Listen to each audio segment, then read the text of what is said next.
Buenas tardes a todas y a todos. Espero que anden bien. Hoy vamos a dar inicio, podemos decir, a la segunda gran parte de la materia.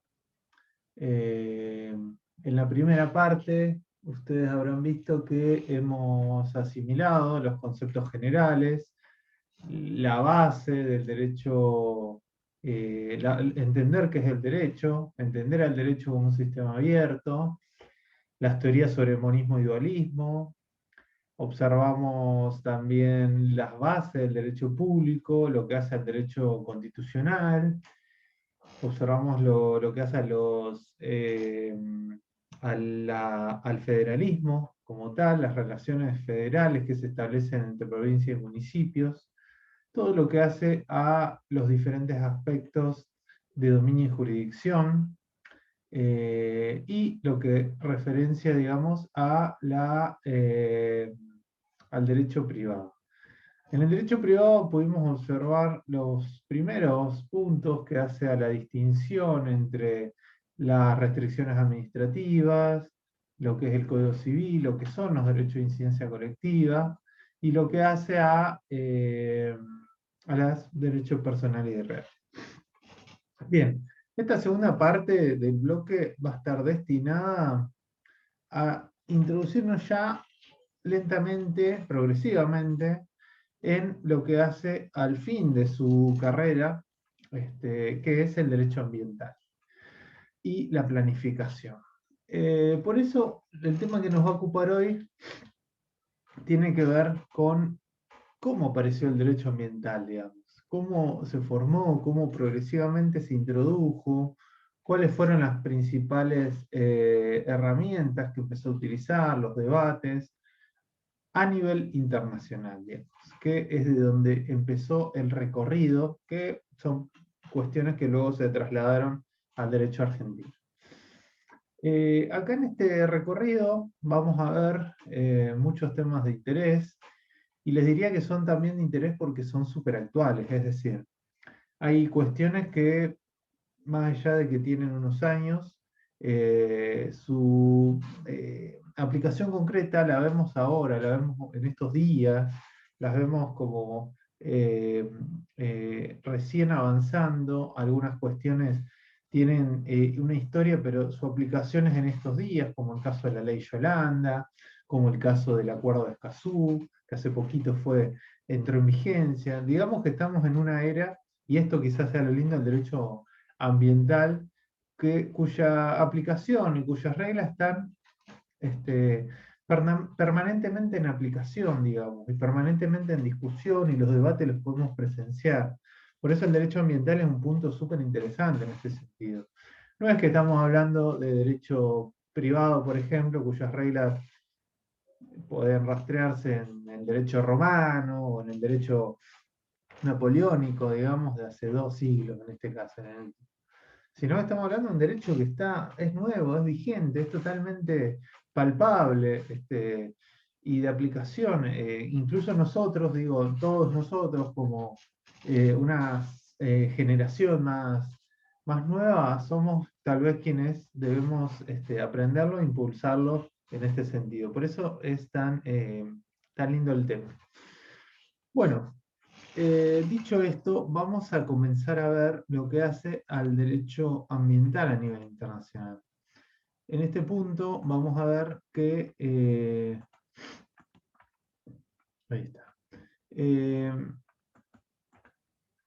Vamos a ver algunos puntos que nosotros lo vamos a ver ahora, es decir, van a ver que están, pero van a tener aplicación en todo el programa, como el tema de los principios. El tema de los principios ambientales, bueno, lo vamos a ver ahora, pero vamos a volver más adelante, vamos a verlos en clases posteriores, vamos a verlo cuando veamos la Ley General del Ambiente, etc.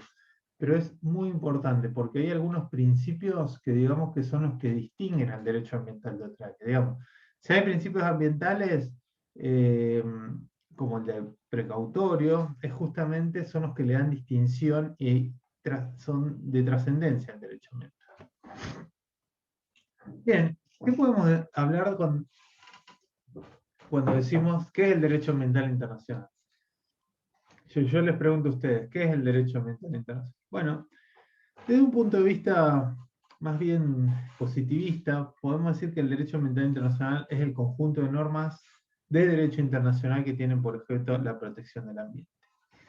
Cuando hablamos de normas de derecho internacional, hacemos alusión a que estas normas tienen por fuente y origen al derecho internacional, en el cual participan todos los países del mundo, o por lo menos la gran mayoría.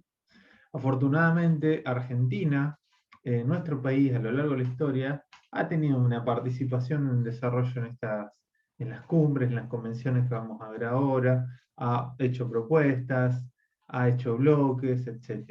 Ha tenido una participación destacada en este sentido, y sobre todo, y lo que importa es que se ha obligado internacionalmente también por eso.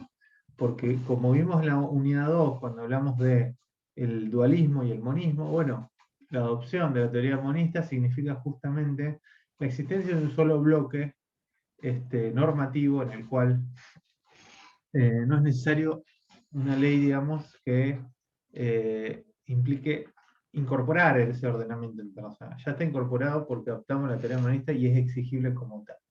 Entonces, por eso es importante que ustedes, cuando hagan sus estudios de impacto ambiental, cuando hagan dictámenes, etcétera, tengan en cuenta esto, que un montón de esta normativa que vamos a ver ahora es directamente aplicable y por tanto es exigible a nuestros representantes.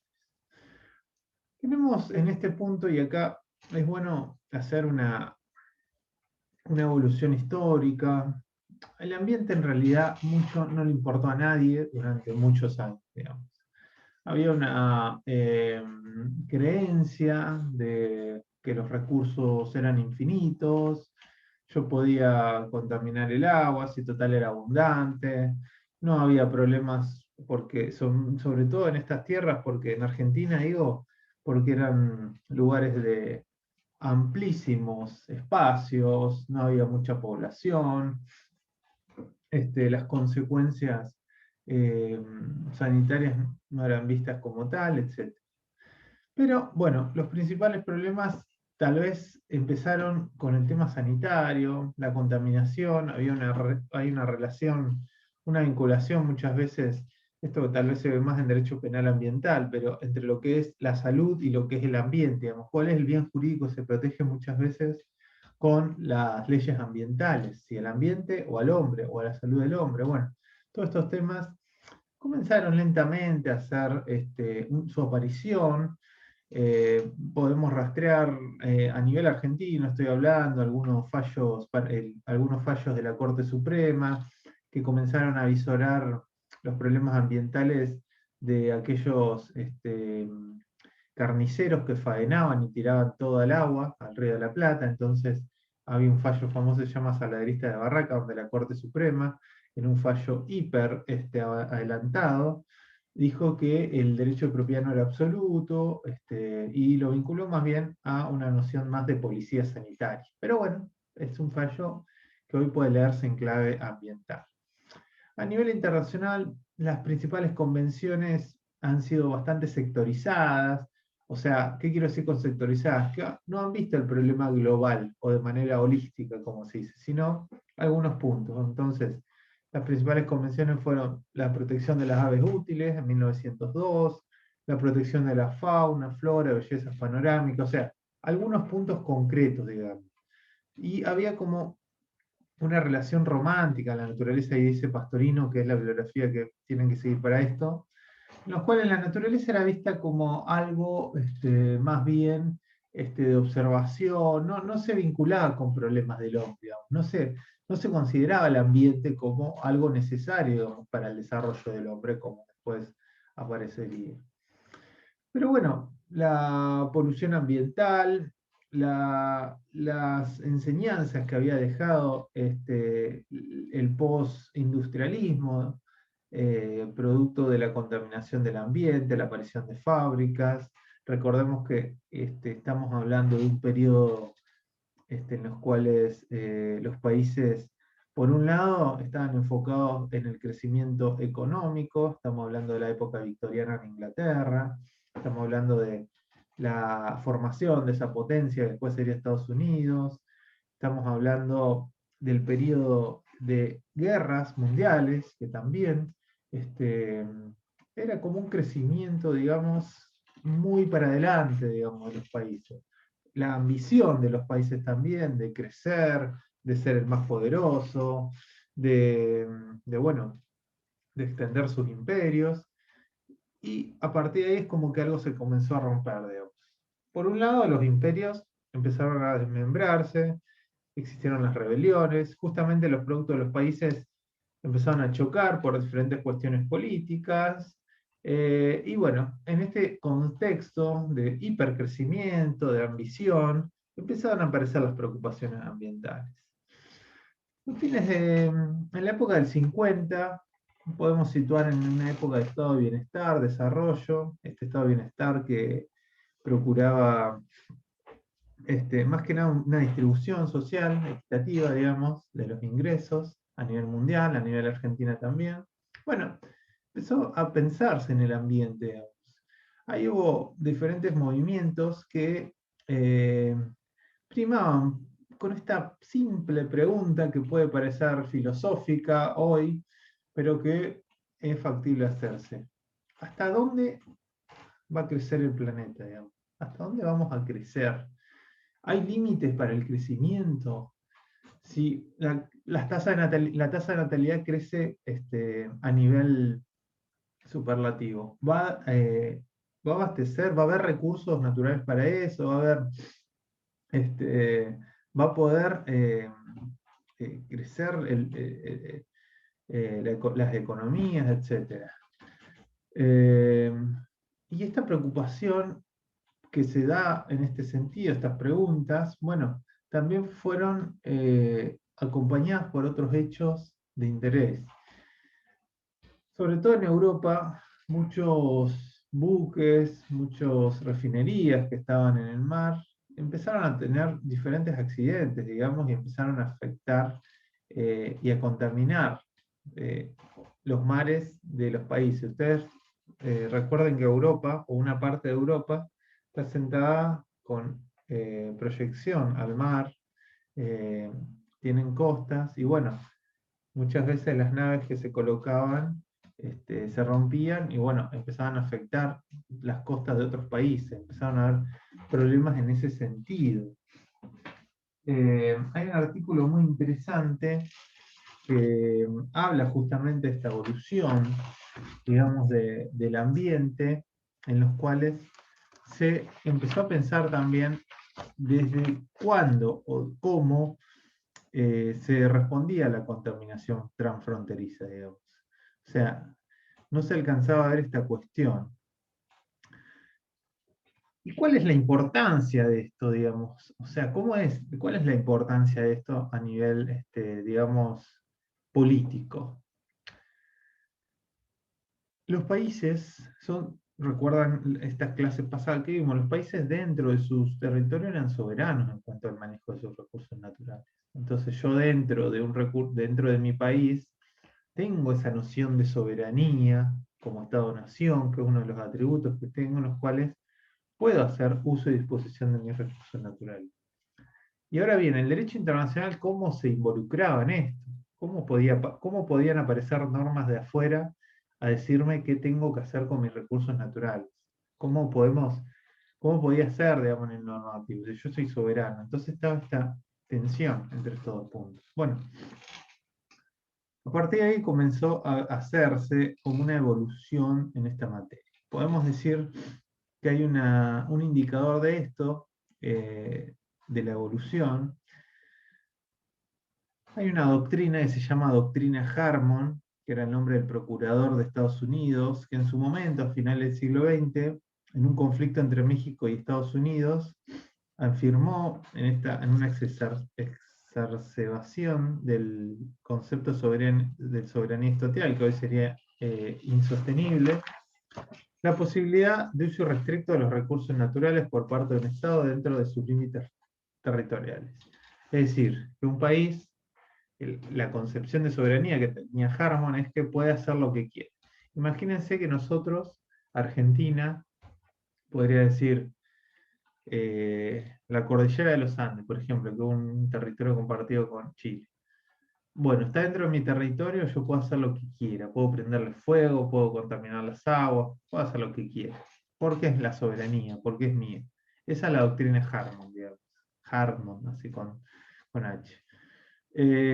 Esta doctrina, totalmente dejada de lado, abandonada, abusiva, bueno, fue dando paso a otras teorías en este sentido.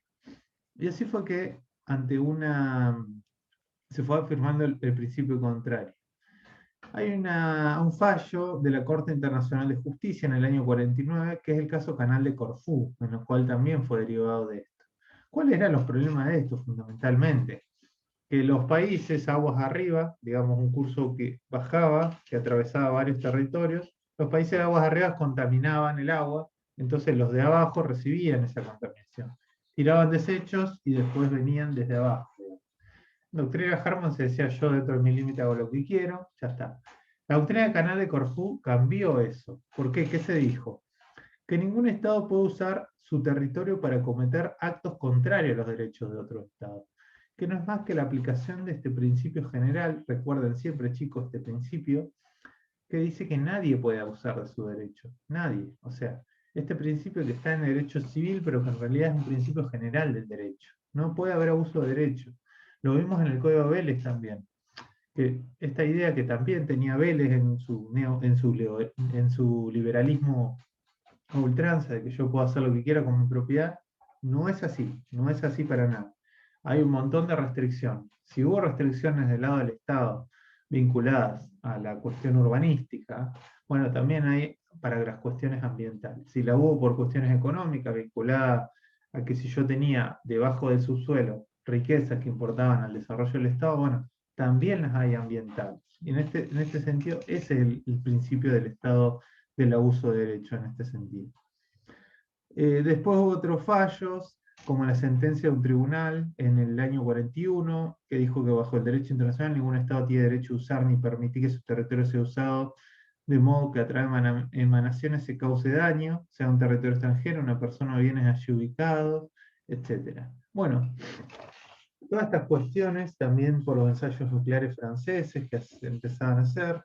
Recordemos también esta cuestión, como digo, de guerra, en las cuales se hacían ensayos nucleares. Bueno, todas estas cuestiones comenzaron a hacer foco y digamos, a nivel internacional, a nivel grande internacional, digamos, nucleando todos los países, empezaron a mostrar su preocupación. Podemos marcar 5 etapas en esto, así a grandes rasgos, digamos, para definir las principales convenciones en este punto.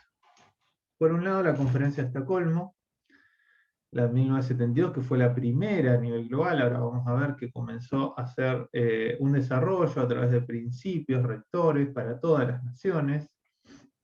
Luego la Conferencia de Río, 20 años después, que yo diría que la Conferencia de Río fue la más importante a nivel global, y la más contemporánea y moderna en cuanto a su agenda. A partir de la Conferencia de Río es que muchos principios o pautas se siguen abriendo. El año que viene vamos a tener 30 años en la Conferencia de Río y yo creo que fue una de las cumbres más importantes en ese sentido, muy importante. La Conferencia de Johannesburgo también en el 2002 fue más que nada como una convención destinada a ver si se habían cumplimentado los fines, fue más que nada destinada a la cuestión social también que afloraba. El derecho ambiental es un derecho social, vamos a ver, en este sentido. Estaba preocupada también por la vinculación entre pobreza y necesidades vinculadas con el ambiente. Y en el año 2012, Río más 20, que es la convención más moderna y que tiene por eje también, y acá es lo importante de Río más 20, de las convenciones que vinieron después, como Agenda 2030, el Acuerdo de Escazú también, que es un acuerdo de importancia, la necesidad del Estado de actuar de modo positivo, o sea, de ejercer acciones positivas respecto a determinados colectivos. Es decir, si las convenciones siempre anteriores tenían por preocupación la pobreza, tenían por preocupación a la mujer, a los pueblos originarios, etcétera, que se vinculaban y estaban establecidos. Bueno, las convenciones posteriores empezaron a decir, bueno, a ver, estados también hagan algo más respecto a esto, digamos. No pueden tratarlo igual a todos. Estos colectivos fueron históricamente postergados, perseguidos, dejados de lado. Bueno, Estado, hay que hacer algo más en cuanto a esto. Bueno, como decía, la primera conferencia mundial sobre el ambiente fue en Estocolmo, 1972. La Asamblea de ONU convocó la conferencia en 1968. Podemos decir que la década del 60 puede rastrearse los orígenes del derecho ambiental. El primer hito ambiental concluyó con la Declaración de Naciones Unidas sobre el Medio Humano. Y se instauró un programa de naciones en los cuales se vinculó, porque las conferencias estas no es que terminaban ahí, sino que pautaban líneas de trabajo, pautaban convenciones, conferencias entre partes, que se llama también, en los cuales se establecían determinadas metas de trabajo para el futuro. O sea, el ambiente es algo tan progresivo y con el fin de establecer pautas que no podía agotarse en la conferencia ahí, sino que había que seguir controlando, había que seguir trabajando sobre determinados puntos. Lo que hacía las conferencias generales y conferencia de Estocolmo es establecer principios en los cuales se actuaba. Ahí Pastorino, por ejemplo, dice que esta cuestión de los principios, por ejemplo, que son importantes, en los cuales, más que principios, digamos, tenían como una visión, más que los principios que entendemos nosotros generalmente, funcionan a partir de un método inductivo, es decir, la formación de principios de derecho no es igual. Acá lo que se trata es que los principios funcionan a partir de un método deductivo, y por ello se enuncian para generar una dirección, que primero es política al derecho a formación. Si bien no prevé acciones precisas a realizar, fija la línea general a la que deben atenerse los estados. Entonces, ahí van a establecer, la conferencia de Estocolmo estableció 26 principios, que ustedes lo tienen que saber de memoria, que los tienen que saber seguro, que conocer lo más importante seguro, porque son los que tienen que, vamos a ver la evolución que hubo en este sentido. Entonces, ahí van a ver diferentes principios. La conferencia de Estocolmo centró su atención en términos ambientales, especialmente lo relacionado con la degradación ambiental y la contaminación transfronteriza, como decía, que es lo más importante, es el concepto más importante y donde derivó el derecho ambiental. Este concepto se amplió, problemas ambientales, bueno, incluían el cambio climático, reducción de capa de ozono, administración de océanos, etc. Todos temas vinculados a las conferencias de Estocolmo. Estos 26 principios establecen eso en algún sentido. Vienen a vincular lo que es la cuestión ambiental. Bueno, acá qué pasaba, digamos, como modo previo. Había como dos teorías. Ustedes recuerdan que yo les había comentado que estaba esta vinculación hasta dónde vamos a crecer, y por eso los límites del crecimiento fue una escuela que empezó a decir, bueno, hasta dónde vamos a crecer hay que poner límites. Entonces, ¿cuál es el presupuesto de esto? Que fue llevado adelante a partir del Club de Roma. El Club de Roma, en los cuales se empezó a establecer esto a partir de una conferencia mundial. Los límites del crecimiento fue un informe del Club de Roma, que fue realizado con el fin de analizar esta problemática. Entonces, ¿qué decía el Club de Roma? Bueno, hay un sistema finito, entonces tiene que haber controles para que se detengan las tendencias exponenciales. Hay que poner un freno a esto, digamos, que apunte a cuidar al ambiente. Si seguimos con las tendencias actuales, en cambio, los límites del planeta se van a alcanzar prontamente. Se pueden modificar esas tendencias, pero para eso hay que hacer un cambio, hay que estabilizarse ecológicamente para satisfacer las necesidades básicas de cada persona. Y si hacemos lo segundo, es decir, si modificamos esas tendencias, no es que seguimos adelante como era antes, tenemos que hacerlo ya, porque los límites del crecimiento están próximos. Entonces, bueno, se empezó a plantear esa teoría, digamos, del Club de Roma, y esta es un poco la concepción que también chocaba en esas líneas de la Convención de Estocolmo, la conferencia, porque estamos hablando de que los estados también tenían sus propios problemas. ¿Y cuál era el principal problema en el mundo y que todavía hoy lamentablemente tenemos? La pobreza estructural, digamos, la enorme desigualdad. Entonces, bajo esa pauta, tal vez no podían los sistemas estabilizarse, no podía acogerse tanto la teoría del crecimiento cero. Los países tenían que seguir creciendo y esto era fundamental en los países que tenían pobreza. África, América Latina, o sea, todos son sectores donde hay mucha pobreza, entonces no se iba a cumplir este punto. Bueno, para eso, en el año 1987, bueno, se hizo un concepto, se formó un concepto a partir de un informe de Nuestro Futuro Común, o también conocido informe Brundtland, porque fue realizado por Harlem Brundtland, que era quien ocupaba y quien hizo este informe, y que sentó las bases del derecho ambiental internacional en la moderna concepción. Si hoy hablamos de desarrollo sustentable, sostenible, a partir de este informe. Es justamente en 1987. ¿Cuál era acá? Acá se tomaron los dos puntos de vista, digamos. Un doble desafío tiene el mundo, no solamente proteger el ambiente, sino la situación de pobreza y además del ambiente, digamos. Entonces lo que hace el informe de Brundtland es construir este concepto de desarrollo sostenible. ¿Qué quiere decir? Los pilares son económico, social y ambiental. El desarrollo sostenible significa una concepción, una doctrina, según la cual hay que garantizar el crecimiento, digamos, pero sin afectar el desarrollo de las generaciones futuras.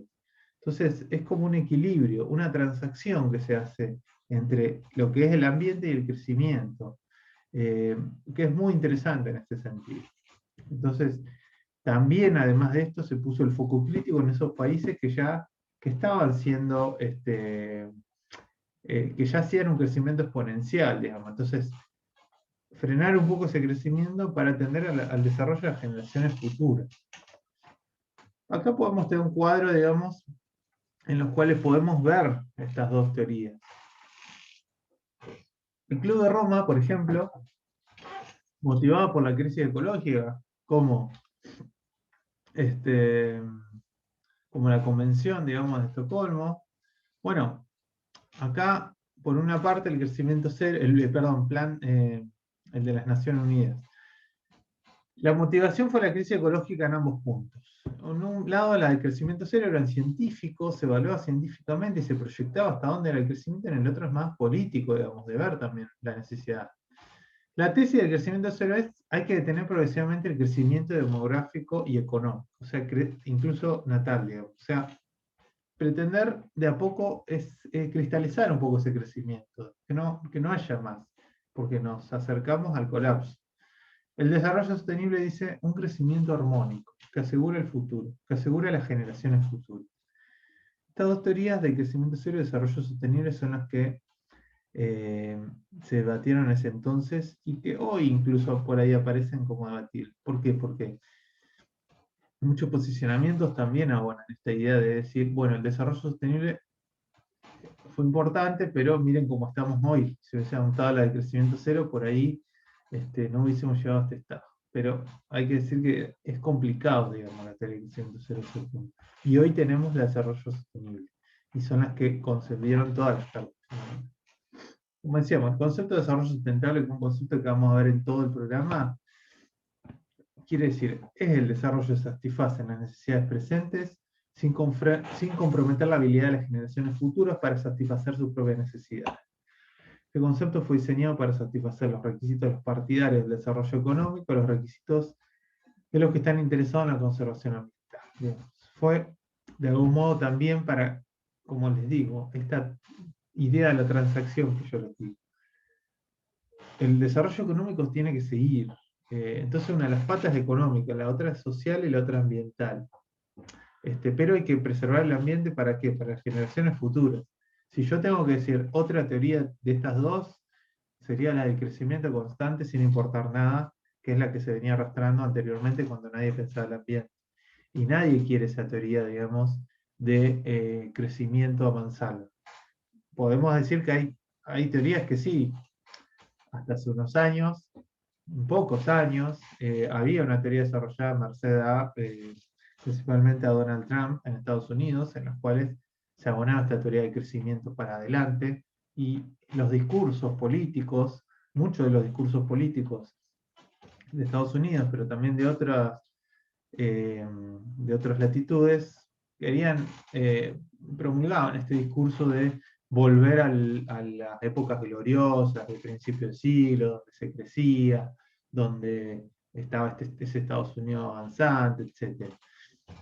Pero lo cierto es que ese mundo no es el mundo de hoy, digamos, no es el mundo de hoy. Entonces, esa cuestión nostálgica que esconde políticamente algo mucho más perverso, hoy no es sostenible en este punto. La teoría del crecimiento sin importar el ambiente no es sostenible. Hoy la sustentabilidad es un concepto que atraviesa todos los discursos. Si ustedes escuchan incluso los discursos del presidente o si escuchan los discursos de los líderes de América, hoy en casi todos los discursos, yo diría, el concepto de sustentabilidad está. No es solo lo económico, no es solo lo social, sino también lo ambiental.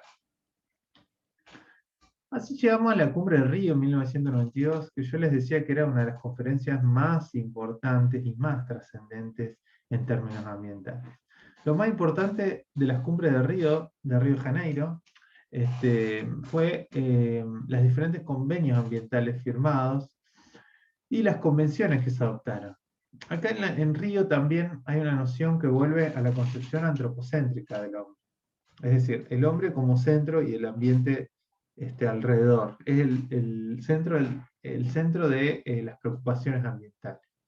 Esta visión, vamos a ver que más adelante se fue modificando, digamos, merced a la concepción de la naturaleza también como centro de preocupación. La Cumbre de Río, la importancia que tiene, más allá de todo esto, es que fue como una carta fundamental que sirvió también para la incorporación de los derechos a nivel nacional. Ustedes recuerdan la reforma del 94, en el artículo 41, incorporó el derecho ambiental e incorporó la sustentabilidad, digamos, que eso no estaba lógicamente presente en las constituciones anteriores. Y esto puede decirse que tuvo muchísima influencia el desarrollo internacional ambiental. Ustedes piensen que si a nivel constitucional no hubiese estado incorporado este artículo,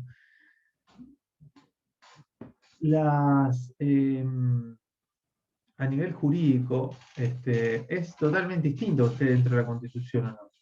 ¿Por qué? Porque la Constitución adopta un paradigma, una visión constitucional del tratamiento del ambiente, que es el desarrollo sostenible, que no puede ser cambiado de ninguna manera. O sea, está a nivel constitucional que es lo más alto. O sea, no podría, digamos, venirse el día de mañana a decir, no, Argentina, vamos a promulgar la teoría del crecimiento cero porque hay problemas ambientales. No.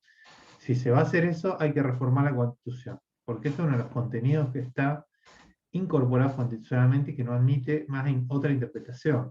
Tampoco del otro lado se podría decir, no, vamos para adelante, no nos importa el ambiente, porque ya es una doctrina y un paradigma, digo, que ya está presente. Y ya está presente ahí y también lo incorporan las constituciones. Río Negro lo incorporó, Río Negro incluso lo incorporó antes, en el año 88, porque ya estaba el concepto. Si bien no con la claridad que tiene este sentido, pero sí se puede interpretar. Neuquén lógicamente lo incorporó en el año 2006 con la reforma constitucional. Es decir, el desarrollo sostenible es el concepto que atraviesa constitucionalmente todo el tratamiento del ambiente. Bueno, acá en la Cumbre de la Tierra, en 1992, se asentó esta cuestión del desarrollo social con la justicia social, las condiciones económicas y el ambiente. Estas tres patas, este vértice del que yo les digo siempre, que tienen que equilibrarse para obtener resultados sostenibles a largo plazo. Se abordó el tema de la pobreza, de las economías nacionales.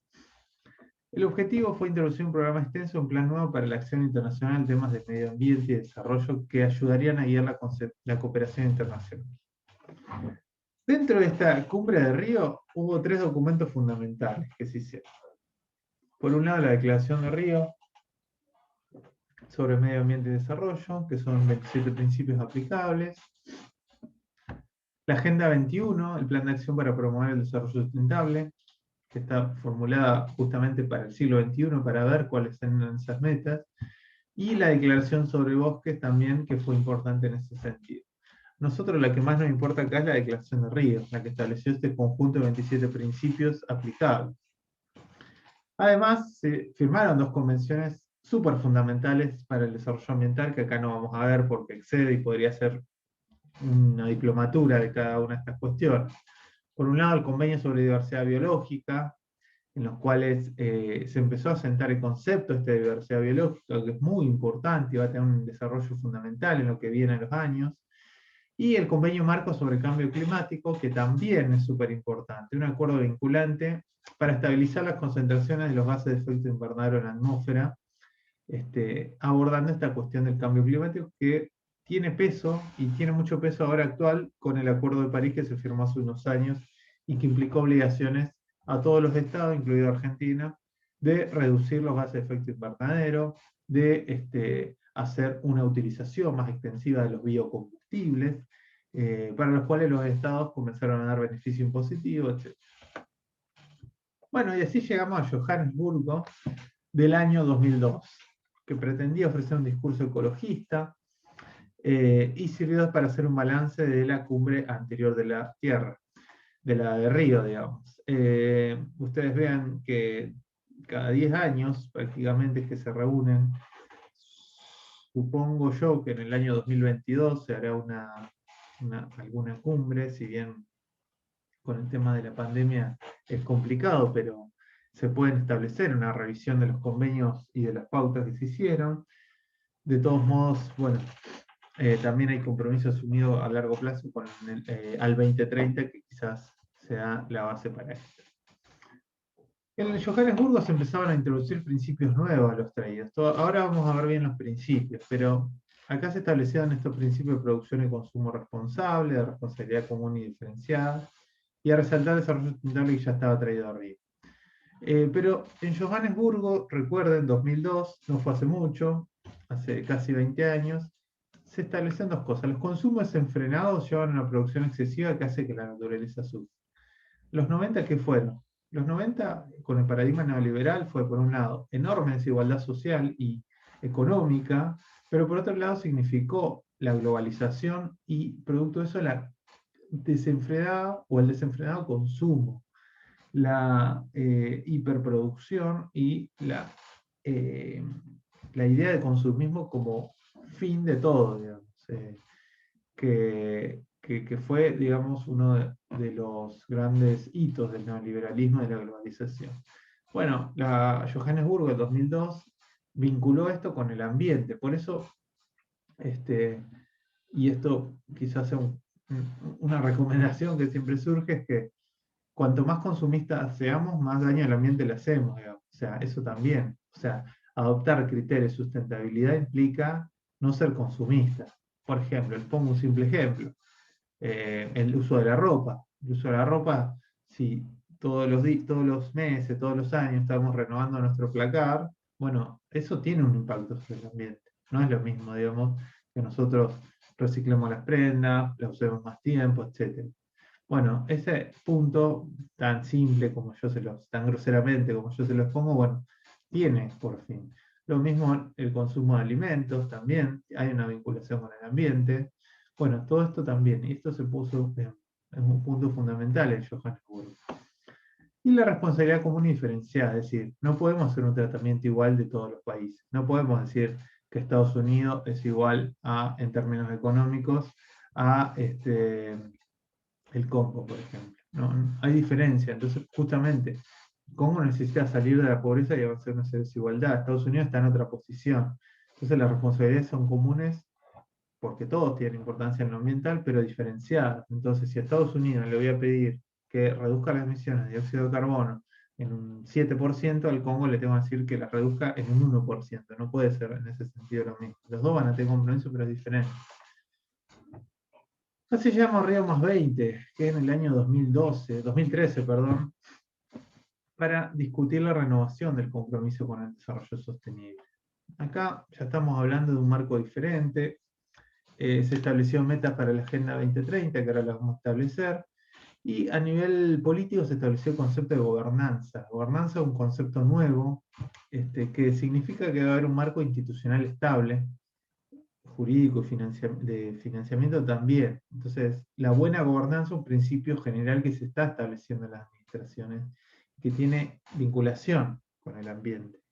La gobernabilidad es fundamental para implementar políticas públicas, en el caso de las ambientales. Lo cual es importante si se lo quiere señalar que no es lo mismo que haya un gobierno democrático estable, que haya una dictadura, por ejemplo, en el cumplimiento de los fines ambientales. Entonces es positivo en ese sentido. En el año 2015 se estableció la Agenda 2030, que si bien no es técnicamente una convención ambiental pura, es una norma que vinculó tan fuertemente el ambiente con los fines con la idea de desigualdad social, digamos, que todos sus puntos son muy importantes, digamos. La Agenda de Desarrollo continúa en este punto con el objetivo de desarrollo del milenio. Entonces estableció pautas fundamentales en un montón de materias y en cumplimiento de, insisto, de colectivos desprotegidos. Entonces, estableció acciones concretas para los estados en cuanto a la mujer, en cuanto a las personas con discapacidad, en cuanto a los niños y niñas, en cuanto a los pueblos originarios. Bueno, un montón de aspectos que hace que esta declaración sea súper poderosa para mí. La Agenda 2030 es súper poderosa políticamente y como desafíos para todos los estados. Entonces, es importante que la tengamos en cuenta en cuanto a los objetivos como tal. Es extensa, hay un montón de cuestiones. Yo la voy a dejar de material, léanla, porque hay objetivos que son muy importantes y que vamos a tener que ver para nuestro análisis. Y lo que nos toca habla de ciudades resilientes, por ejemplo, y de aspectos urbanísticos que también vamos a tener que tener en cuenta. Bueno, hasta acá podríamos hacer un break, pero como estamos virtualmente, vamos a seguir. Ahora vamos a comenzar a introducirnos en un tema que es importante, que es muy importante. ¿Por qué es importante? Porque todos estos principios que vamos a ver ahora, vamos a verlo en todo su recorrido, en toda su extensión. Vamos a ver que hay cuestiones que son fundamentales, que atraviesan todo el sistema jurídico y que son los principios. Estos principios, vamos a ver que no se limitan al ámbito internacional, sino que han sido recogidos por las normas nacionales. Volvemos a compartir pantalla. Como decíamos, los principios funcionan a partir del método deductivo, prevén acciones precisas a realizar, y tienen importancia en la práctica. Todas las convenciones fijan principios y es en los mandatos por los cuales se mueve, bajo los cuales se mueve el derecho ambiental internacional. Acá tenemos dos líneas de principios. Por un lado, principios que son aplicaciones específicas del derecho internacional y otros que tienen pretensión universal. Hay algunos, digamos, que son propios del derecho internacional y otros con pretensión. ¿Cuáles son los principios? Son aplicaciones del derecho internacional. Bueno, por un lado tenemos la soberanía del Estado a explotar sus recursos naturales de acuerdo a su propia política ambiental, que este principio no se varió, sino que podemos decir que se tuvo en cuenta. Nosotros decimos que una de las grandes preocupaciones era esta idea de abuso dominante de derecho, de que yo podía hacer lo mismo, lo que quisiera los recursos están dentro de mi territorio, lo cual no es así, empezó a atenuarse, y que podía ser si no revisado, reformulado en este sentido. Ahí tenemos, por ejemplo, el principio 21 de Estocolmo, que establece que los estados tienen el derecho soberano a explotar sus propios recursos en aplicación de la propia política ambiental y la obligación de asegurarse que las actividades llevadas a cabo dentro de su jurisdicción o bajo su control no perjudiquen al medio de otros estados de zonas situadas fuera de toda jurisdicción nacional, es decir, como que hace una... respeta el principio de soberanía, que es un principio básico de los estados, pero que dice, miren, ténganlo en cuenta y cuiden el ambiente, que no, de forma tal que no afecte a otros países. El principio 2 de Río, ya nos vamos 20 años para adelante, también recoge este principio, pero de otro modo dice, los estados tienen el derecho soberano a aprovechar sus propios recursos según sus propias políticas ambientales y de desarrollo, y la responsabilidad, es decir, que ya habla de responsabilidad, ya introduce este término, de velar porque las actividades realizadas entre su jurisdicción o bajo su control no causen daños al medio ambiente de otros estados de zonas que estén fuera de los límites jurisdiccionales. Ya establece el principio de responsabilidad, que es muy importante para el términos ambientales. E introduce el concepto de modelo de desarrollo, en el principio 3. El derecho al desarrollo debe ejercerse de forma tal que responda equitativamente a las necesidades de desarrollo y ambientales de las generaciones presentes y futuras. Entonces, este concepto de sustentabilidad que también teníamos lo vincula al deber de los propios estados del derecho al desarrollo. Este derecho al desarrollo que no es el desarrollo masivo que vimos antes, sino con estos límites. Por otra parte, establece, bueno, sí, lo del abuso de derechos, responsabilidad, ajá. La cooperación internacional para proteger el ambiente debe cooperar en los casos de contaminación transfronteriza, como en los recursos naturales compartidos, así como la conservación del ambiente en su globalidad. El principio 24 de Estocolmo dice que todos los países, grandes o pequeños, deben ocuparse con espíritu de cooperación y en pie de igualdad de las cuestiones internacionales relativas a la protección y mejoramiento del ambiente. Es indispensable cooperar mediante acuerdos multilaterales o bilaterales para controlar, evitar, reducir y eliminar eficazmente los efectos perjudiciales que las actividades que se realicen en cualquier esfera pueden tener para propio medio. Este principio de cooperación, que también toma en cuenta la ley ambiental argentina, por ejemplo, fue replicado y puede derivarse de Río. Principio 5. Todos los estados y todas las personas deben cooperar en la tarea esencial de erradicar la pobreza, como requisito indispensable del desarrollo sostenible a fin de reducir la disparidad en los niveles de vida y responder mejor a las necesidades de la mayoría del pueblo. El 7. Los estados deben cooperar con espíritu de solidaridad mundial para conservar, proteger y establecer la salud y la integridad del ecosistema.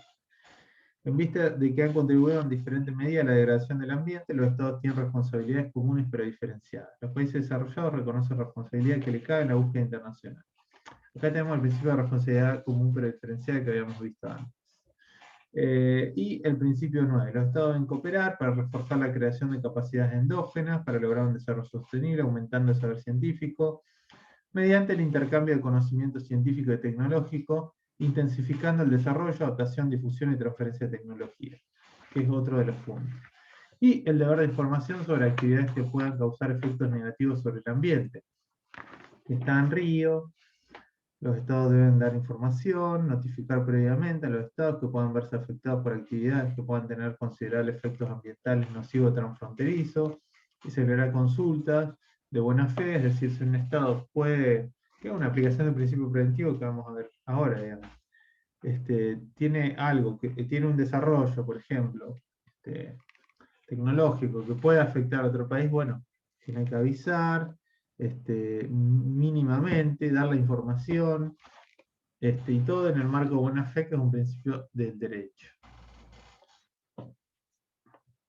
Esos son los principios, digamos, que son propios del derecho internacional público. Después tenemos principios con pretensión universal, como decíamos, el desarrollo sostenible, que ya lo vimos, el derecho a la información, que un poco acá, en este punto, lo tenemos, pero que después tuvo un desarrollo súper fundamental, como vamos a ver ahora, en los cuales el principio 10 de Río lo establece. La participación en la formulación de políticas, toma de decisiones, gestión y control ambiental, que yo creo que es el tema fundamental hoy en día en cuestiones ambientales, cómo se garantiza la participación de la ciudadanía. El principio de prevención, que ahora vamos a ver lo que es, precaución, responsabilidades comunes pero diferenciadas, que un poco estuvimos hablando, Cooperación, que también estuvimos hablando, todas las pautas de cooperación que se establecen, progresión y no regresión, y gobernanza. Progresión y no regresión es un principio, a ver, que tiene un montón de aplicación. Ustedes imagínense que el día de mañana Argentina decidiera dictar una ley que significa un retroceso en términos de cuidado de bosques nativos. Bueno, ahí hay que ver qué principio aplicaríamos, porque no se puede ir atrás con las pautas ambientales. ¿Se puede o no se puede? Bueno, ¿cuál es la aplicación? ¿Qué principio utilizamos para eso? El principio de progresión dice que tiene que ver con la progresividad en la toma de decisiones ambientales. O sea que los pasos ambientales tienen que ser progresivos. Es decir, si establecemos límite a la contaminación, bueno, que eso sea paso a paso, o sea, progresivamente. Y no regresión es diferente, porque dice que las leyes ambientales no pueden significar un retroceso. Este principio tuvo aplicación, no sé si recuerdan ustedes, más que nada para la gente de Río Negro, que en el año 2011 había una serie de que no se podía usar cianuro en las explotaciones, y bueno, se dictó una ley en el año 2011 con el cambio de gobierno, en los cuales dijeron, bueno, vamos a hacer esta ley, se va a poder explotar con químicos, porque los pueblos del interior de Río Negro, creo, no sé si era en la línea sur, están totalmente sumergidos en la pobreza y necesitamos desarrollarlos. Entonces, en ese momento me acuerdo que se planteó que no se podía realizar esto porque significaba regresar, digamos. O sea, yo había derogado una ley que era ambientalmente positiva porque había prohibido la explotación con químicos y ahora decían sí se puede por un fin social. Bueno, esas tensiones se dan. ¿Qué principio se aplica? Es el tema. Bueno, esto lo vimos, principio de responsabilidades comunes prediferenciadas. Tiene mucha aplicación en el tema del cambio climático, como decíamos. Hay un porcentaje diferente de los países que pueden emitir dióxido de carbono. Cada país tiene un límite que tiene que cumplir para tal efecto. Está establecido en el principio 7 Río. Bueno, ya lo vimos al principio 7, que decía de responsabilidades comunes prediferenciadas. Principio preventivo y principio precautorio. Acá podemos decir tanto en el principio preventivo como precautorio que son los pilares del derecho ambiental. Son los pilares básicos. Hay libros escritos sobre esto, chicos. Es algo que tiene su desarrollo magno en este punto. Bueno, vamos por parte. El principio preventivo es un principio general fundamental en este punto. El principio preventivo está dentro de los principios que establecen las convenciones, en los cuales se establece que, conocido el riesgo ambiental, conocido que un proyecto tiene ambientalmente, hay que prevenir, digamos, que no se produzca. Es decir, nosotros tenemos que saber que ese riesgo va a suceder o que es probable. Entonces, que los estados no pueden quedarse de brazos cruzados, sino que deben tomar las medidas al efecto. Este es el principio preventivo, digamos. Es un principio que se indica y obliga a los estados a actuar frente al riesgo conocido. La idea siempre del riesgo está, digamos, de que ese riesgo va a causar un daño ambiental. ¿Cuál es la aplicación máxima de este principio? Que yo lo pregunto siempre en las mesas, la evaluación de impacto ambiental. Si las normativas locales, nacionales, internacionales exigen el estudio de impacto ambiental es justamente para paliar los riesgos que produzca ese proyecto. Entonces, para eso se exige este procedimiento para decir cómo vas a atenuarlo, cuáles van a ser las medidas a tomar, etc.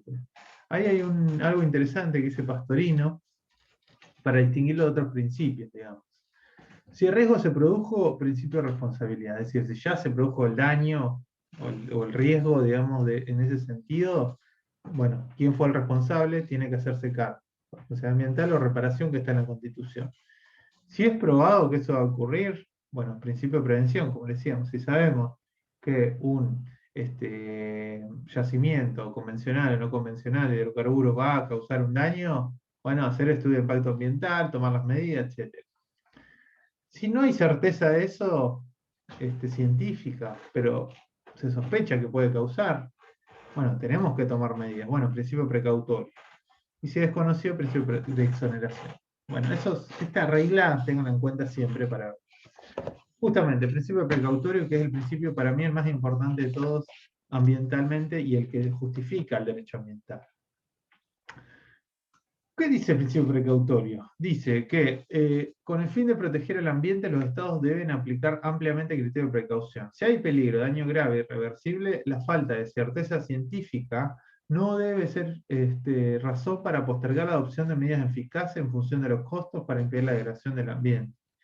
¿Cuáles son los recaudos en esto? Que apareció, este principio precautorio apareció por los riesgos, como decíamos, de la globalización, hay cuestiones desconocidas que pueden producir un riesgo. ¿Y qué tengo que hacer yo, Estado? ¿Quedarme de brazos cruzados? No, actuar, porque si hay probabilidad de riesgo, por más que yo no tenga certeza científica, tengo que tomar las medidas para hacerlo. Entonces, para eso se estableció este principio. Ahí vemos que Río dice falta de certeza científica absoluta, lo cual es bastante amplio, digamos, en este sentido, digamos, porque dice, si no hay falta de certeza científica absoluta, bueno, no tienes una razón. Si yo sé que ese daño puede hacerlo y yo tengo una incerteza científica absoluta, bueno, igualmente, no puede ser una excusa para no tomar medidas. ¿Cuáles son los recaudos? Incertidumbre científica, la evaluación de riesgo de producción del daño, la probabilidad de un daño grave e irreparable y las medidas eficaces para impedir el daño también. Tengo que hacerlo en ese sentido. En principio, por ponerles un ejemplo, después lo vamos a ver más adelante, pero fue utilizado, por ejemplo, es utilizado en las medidas cautelares. Por ejemplo, si hay un agrotóxico, perdón, no un agrotóxico, un producto utilizado este, para evitar las plagas y quiere ser utilizado y una empresa pide su aprobación y hay riesgo de que cause daños porque puede afectar, porque tiene químicos probables, pero no se sabe, no hay certeza científica de que se adopte, de que de que pueda o no causar daños a la salud de la gente, por ejemplo, y yo todavía no tengo los informes esos, por ejemplo, porque necesito estudiar más el tema, porque necesito una pericia científica, una pericia química de que si eso va a causar daño, bueno, ni la administración, ni el juez, nadie puede excusarse que no hay certeza científica para no hacer algo respecto a eso. Por ejemplo, por eso dije en las medidas cautelares eficaces, bueno, el juez no puede decir, no hay certeza científica, habilítese, no, tiene que suspenderlo en ese sentido. Si alguien le pide, tiene que decir, no, suspéndase esto hasta tener los informes, digamos. No puede ser excusa.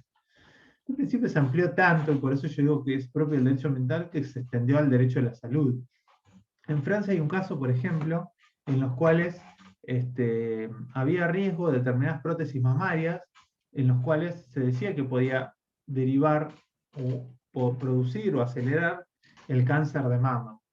Entonces, haciendo aplicación de este principio precautorio, la justicia suspendió la comercialización de esas prótesis, en las cuales, si bien no había certeza científica de que producía el cáncer, había probabilidad de riesgo grande, entonces suspendió la comercialización. Entonces hizo aplicación a este principio para el ámbito del derecho de la salud.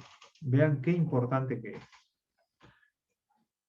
Luego tenemos finalmente el principio de información, que como yo les había adelantado es muy importante, es muy importante. Está en Estocolmo la idea de educación en cuestiones ambientales, dirigida a las generaciones jóvenes como los adultos. Está en Río expresamente. En Río dice algo así como, el mejor modo de tratar las cuestiones ambientales es con la participación de todos los ciudadanos interesados. A nivel nacional, toda persona debe tener acceso adecuado a la información sobre el medio ambiente que dispongan las autoridades públicas, la oportunidad de participar en la toma de decisiones, los estados deben facilitar y fomentar la sensibilización y participación del público, deberán proporcionarse acceso efectivo a los procedimientos judiciales y administrativos, entre ellos resarcimiento de daños y recursos pertinentes. Otro universo otro universo, principio de información.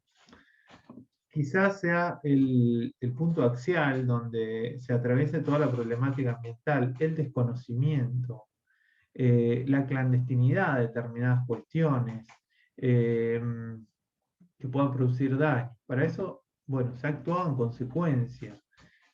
Nosotros en Argentina tenemos la Ley de Presupuestos Mínimos de Información Ambiental, sancionada en el año 2004, la 25831, que establece un montón de pautas para pedir información ambiental y la obligación del Estado de procurarla.